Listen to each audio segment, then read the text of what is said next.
J.P. Morosi, who is powdered up and ready to go. He has a bevy of opinions on the eve of Thanksgiving coming shortly. Let's kick it off first in New York City. Who is the latest name, J.P., to surface in the Mets' search for a new general manager? Well, Adnan, good evening. The name is Chris Young. He is currently a senior vice president for on-field operations at Major League Baseball, in charge of umpiring and other on-field matters. According to multiple reports, he has interviewed for the Mets GM position. Now, that title is important because Sandy Alderson said earlier this week that the Mets are now focusing strictly on the GM position for now. The president of baseball operations position will remain open. Sandy's going to be more involved in the baseball ops side of things than he had expected. But Chris Young, a rich history in the game. You see it there. Of course, a two-sport athlete at Princeton. Spent a lot of time, of course, playing in the major leagues, a distinguished career there. Won a World Series ring with the Kansas City Royals, and then very quickly transitioned into a very high-profile role at the commissioner's office. So Chris Young comes in with a lot of experience, and certainly, Adnan, not a lot of current GMs played the game, and certainly not many of them with the distinguished track record of a Chris Young. So certainly the Mets would have a very unique leader for their baseball operations group in that regard. Yeah, in some ways, JP, it feels familiar, but in some ways, as you point out, it feels like an outside-the-box hire. So I always appreciate any organization saying, you know what, we're going to try a different tact. Obviously, he's had a hand in the game, but he's been different in other ways as well. And Princeton guy, I know you have a real appreciation for higher learning in the Ivy Leagues. Speaking of hand, Brad Hand, but I've got Hand, and you're going to need it. He and Liam Hendriks, two of the biggest free agents among relievers. What are you hearing about both these guys? Obviously, both have been all-stars and have delivered at a high level. Well, first, Adnan, that was a pro transition there, my friend, to get to that question on the relief market. And yes, those are the two main relievers out there that we're hearing about the most right now, Brad Hand and Liam Hendriks. Hendriks, a phenomenal season with the Oakland Athletics, and one team to watch here in the category of rich get richer, the Los Angeles Dodgers, because they have Blake Treinen, of course. He had a really key role in that pen, sometimes closing, sometimes setting up. But now Treinen is a very highly coveted free agent himself. And so I'm told the Dodgers are very closely tracking the market for both Hendriks and Hand. And in some respects, Brad Hand would be an ideal complement to Kenley Jansen. You want to have that right-left balance. The Dodgers don't really have that pure late-inning guy that we saw Victor Gonzalez coming in earlier in the ballgame. So to maybe have that ideal two-pronged closer approach, maybe the Dodgers, again, they've got enough great players, but perhaps one more there if they get Hand or Hendriks this winter. I can imagine Dodgers haters are rolling their eyes going, seriously? The rich get richer? They're going to get this guy? That's exactly what the Dodgers do. They target their alleged weakness of that bullpen. If they could upgrade there, that would be big. I know you and I, listen, man of the people here, okay? We love culture. We love the KBO. Great job by our friend Eduardo Perez, Carl Ravitch, the whole ESPN team. KBO star shortstop Ha-Sung Kim reportedly being posted. What would he add to a team here stateside?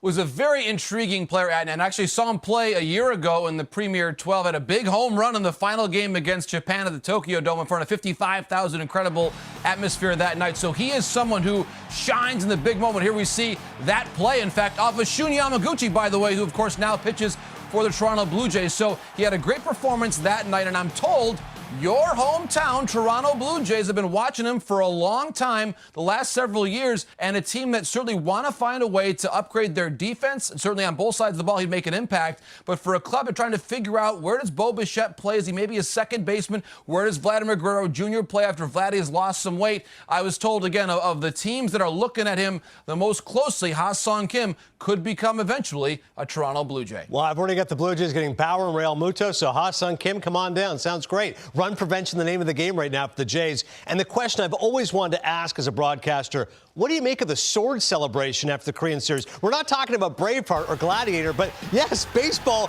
and a sword. So this is incredible.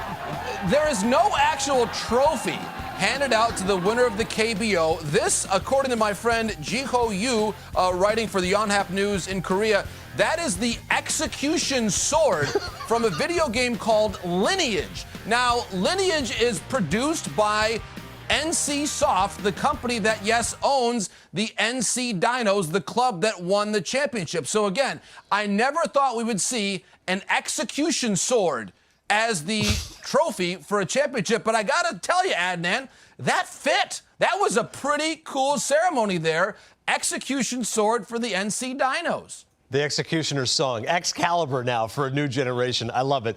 Also, several players from Japan that could be posted this offseason. What can you tell us when a couple of starting pitchers could be on their way to Major League Baseball?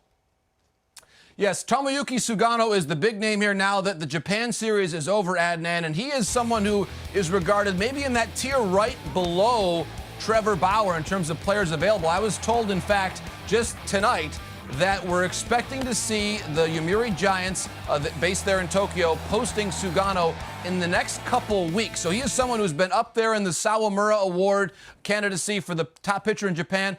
Also, Kohei Arihara as well expected to be posted. So we're going to see two pretty prominent pitchers. Sugano is kind of the big name, but you say Kohei Arihara as well, likely coming over there from the Nippon Ham Fighters. So Sugano has had probably the greater career track record, but Arihara was actually a finalist for the Sawamura Award, their Cy Young Award last year. So two pretty significant pitchers coming over at a time when the free agent market here is not quite as rich on the pitching side as position players. So I expect a lot of interest in both of those right-handers. As Bob Costas always said, the Nippon Ham Fighters, they're not fighting hams. They're ham fighters. That is what the key is to notice about them. And listen, we've been going around the world here, JP, so why not Wander Franco, playing well in the Dominican Winter League? We understand there's been a bit of an injury, though. What's the latest there on Franco?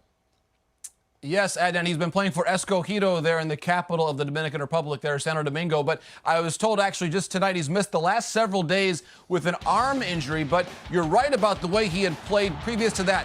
Both sides of the ball. How about that at shortstop? Look at the arm there coming across the diamond. We talk about the rich get richer. #1 prospect in the game, according to MLBpipeline.com, of course, belongs to the Tampa Bay Rays, the reigning AL champs. But again, he has not played since last Friday, I'm told. A bit of an arm injury. The Rays are involved certainly in checking out to make sure it's not too severe of an injury, but certainly one concern for the Rays as they look at someone who's